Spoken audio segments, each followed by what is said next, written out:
Nakapasyal ka na ba sa Malaburakay na beach gaya nito na may white sand at magandang lugar gaya ng nakikita mo sa video na to? Ano pang inaantay mo? Yayain mo ng tropa at barkada, mag-rides na kayo para pumasyal sa ganito kagandang lugar.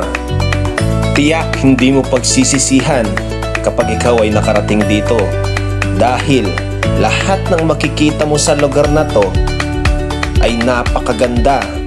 Sobrang ganda ng tanawin at ang mga lugar na papasyalan mo dito. Kahit gaano man kalayo ang biniyahe mo papunta rito, masisigurado ko sa'yo na matatanggal yung pagod mo pagdating mo sa lugar na to, dahil hindi biro yung makikita mo na sobrang ganda ng lugar na ito. Kaya yung drawing na ginagawa ng mga tropa nyo at barkada nyo, ano pang ginagawa nyo? Kulayan nyo na. Pumasyal, mag-travel, mag-adventure sa iba't ibang lugar dito sa Pilipinas, at lalo dito sa Lucky Beach, Maribeles, Bataan.